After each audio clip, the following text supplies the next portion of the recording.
everyone. Thanks for tuning in to Taylor Farms. Today we are starting a little bit of harvest prep. It is August 2nd, so it's that time of the year.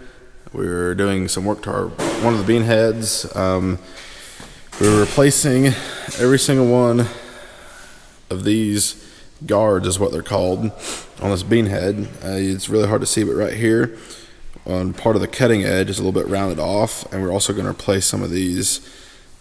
They're called sickle sections. These sickle sections will go back and forth in between these guards here, and if the bean goes in like this and the sickle section comes over, that's what cuts the bean off. So this is a little bit rounded off, like I said, so put a new one on, have a nice square edge on to help cut it off.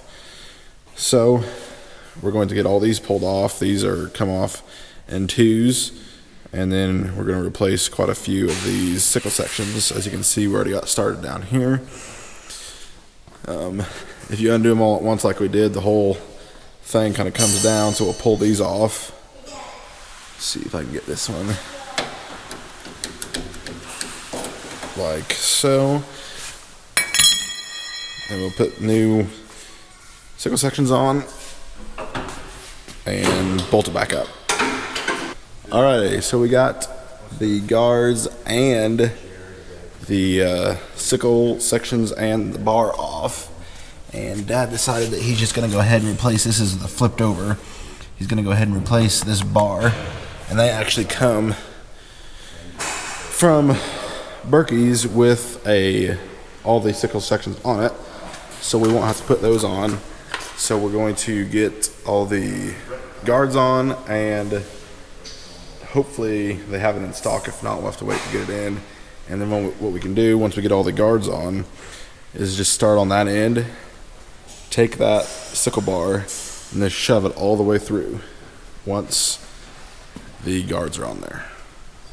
Alrighty, well, we got that done. Didn't take too long, a couple hours.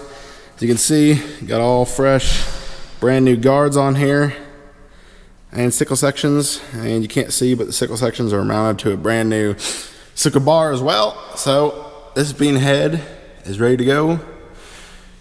Probably just got to grease it right before we use it, and I don't think Luke's bean head needs anything really done to it. We'll go over it, and they'll be ready to cut some beans, hopefully in about 45 days.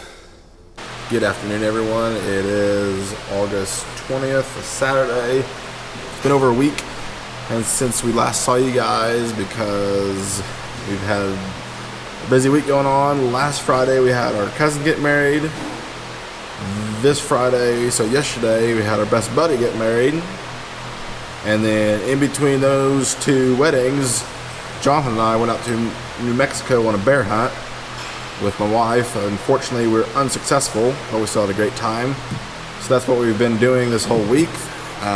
So we've got to get caught up on some stuff. And today I'm working on our corn head, putting on a auto guidance system. These right here go on each side of the snout. One will stick out this way, one will stick out this way. Actually goes on this one here. And then what that does is that basically feels the corn row as we're harvesting, and then steers the combine for us.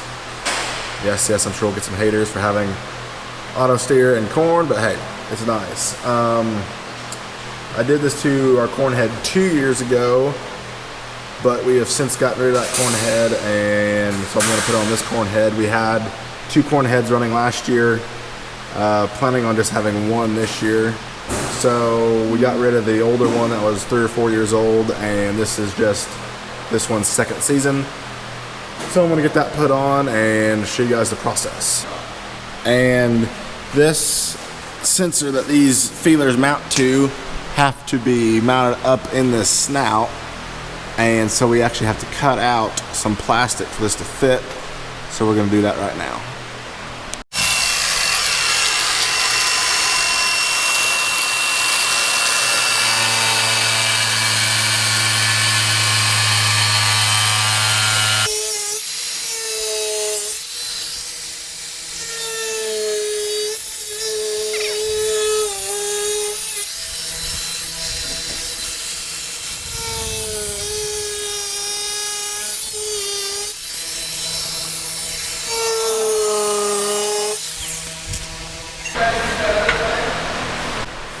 of thing.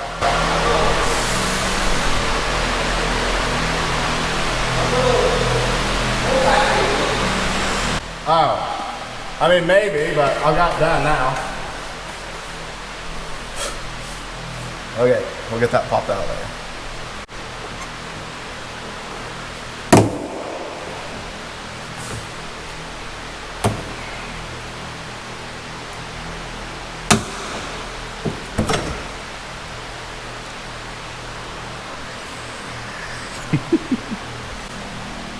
Looks factory.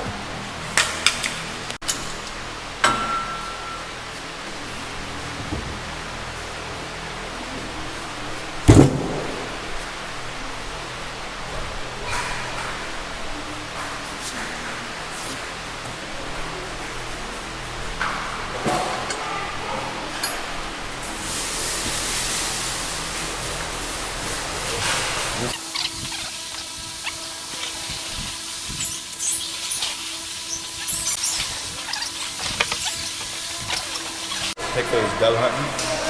What? Okay, so we have the feelers mounted to the point that goes on the snout or corn head. So we'll get that slapped up there.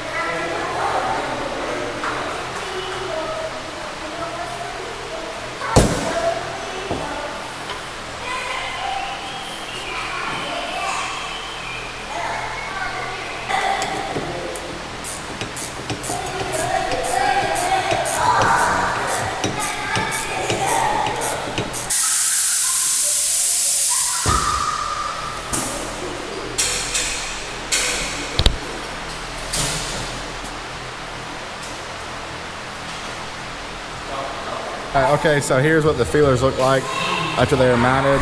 Obviously, the corn row will go down this way, and you push it that way, and then one will go down here pushing it this way. And then if obviously both two corn rows are going at one time, it will compress it and then keep it straight. So we got that done. Now we just gotta lift this up and run the wiring all the way down the snout into the hole there, come out the bottom of the corn head and out the other side, and we'll plug it in to where the corn head plugs into the combine. Alrighty, well, I got that cable that goes from the snout up there, runs underneath the corn head, comes in, as you can see it hanging there, up there, and comes out here, then goes up here to where we connect all this to the combine. But there was a cable running from here down to there that gives us some readings on what's happening with the corn head, and for whatever reason it had rubbed through about half the wires right there. Not sure how we didn't notice it last year because we were not having any problems with it, but I had to get that pulled out, and we're gonna have to order that, so that's gonna take a little extra time. And then I'll have to, well, I could go ahead and run that, but that won't take very long. We'll have to wait, get that done, and then that part of the corn head will be done. And Jonathan is over here draining the gearbox oil out of this. Like I said, this is our second year with it, and you're supposed to drain the oil after 50 hours as a break-in period. And I think we put 45 on it, so close enough. We're gonna get that done, and then probably hit a few grease zerks on this thing, and this will be ready to go. Okay, so we're about to get finished up with the corn head here. Jonathan got done changing the gearbox oils here on the outside and for the snap and rolls. I can show you guys that real quick. Well, maybe. These right here, these cylinders spin, and that's what pulls the corn stalk through and pops the ear off. And then back there they have gearboxes that we also had to change the oil in for the break-in period. So John got that done.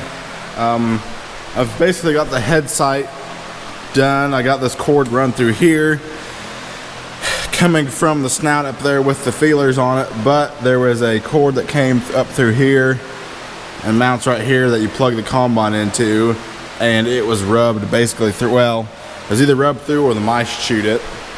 I'm not really for sure.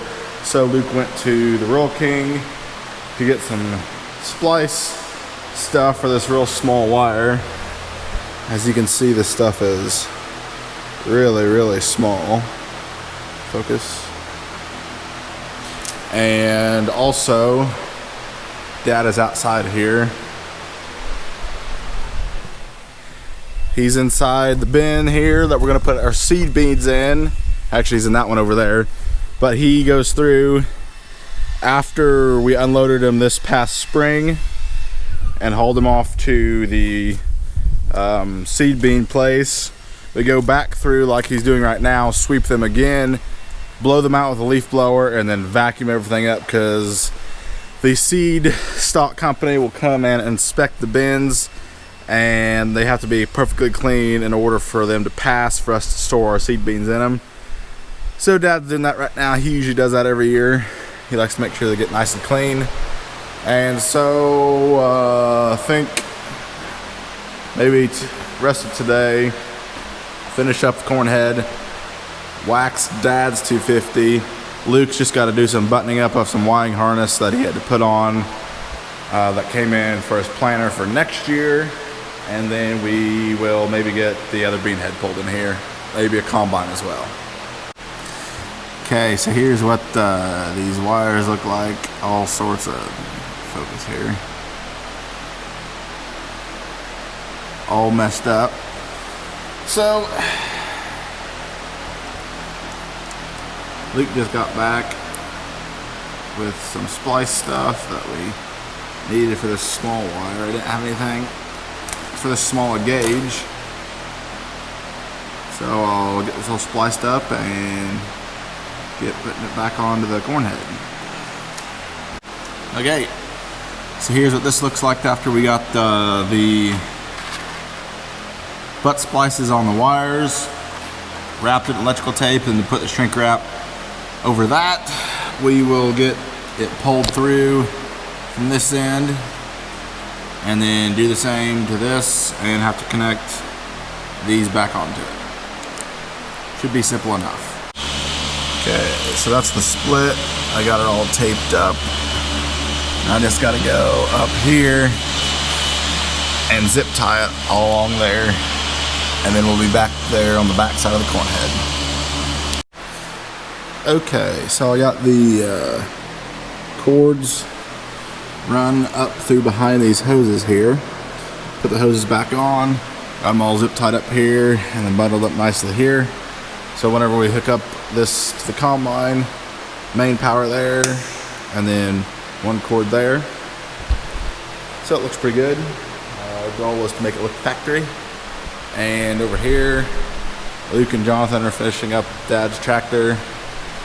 Jonathan's doing the inside of the cab, Luke's getting the windows, and they got a wax on it. And I think you guys can see yourself a little bit better. So we'll get these two tractors moved out, pull in Luke's bean head, and then one of the combines, I believe.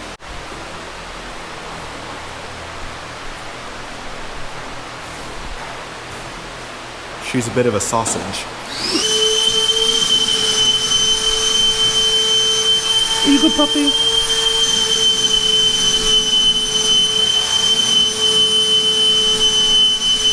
Got that done. Jonathan's up here in the belly of the beast, replacing a missing chopper knife. Go around here to the other side, kind of show you guys what I'm talking about if you can see it. Maybe not. Those things up there that are in pairs. There's one there, two up there. Spin, and they intertwine with some that are down here. One of those was missing, so Jonathan went ahead and took that out and is currently replacing it right now. So he'll get that done. I checked the tire pressure, it's already been greased, and we'll check out a few more things, and this thing will be ready to go. Luckily, we got it in this past winter and washed and waxed it. So we'll get this one done, get Luke's pulled in here, and then once the old bean head's ready to go, I think we're just about ready for harvest, which should be in about 30 days. Well, I got these tractors pulled outside, fueled them up. We're out of DEF, so I'm waiting for my fuel supplier to refill us with diesel exhaust fluid. But last thing I got to do to these, we got one combine pulled in there. Last thing I got to do is I'm going to put new cab air filters in because the other ones were filthy dirty. So I'm kind of cleaning out these air filter cartridges or compartments that hold air filter. Right? What are you guys doing? Right. We're playing on the swing set. Playing on the swing set. Okay. So I vacuumed that one out. You can see this one here. This one's my dad's. This one's a little dirtier. See this crud down in here?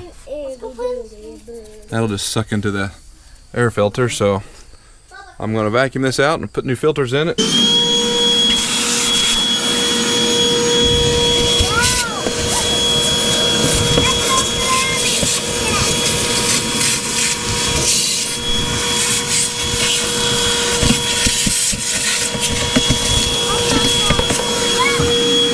Here's a cab filter.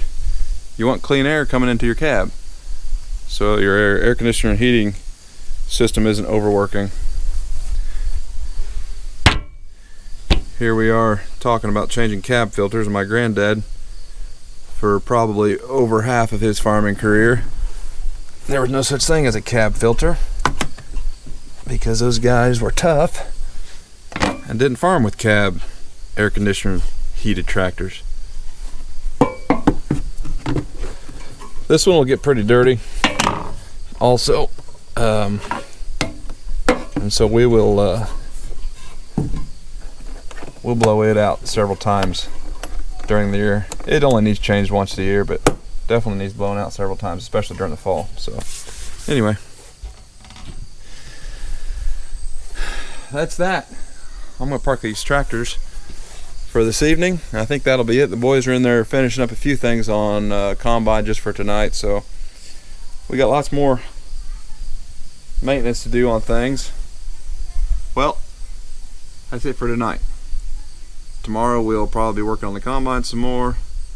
I definitely have some work to do on my draper head, so probably see you guys then.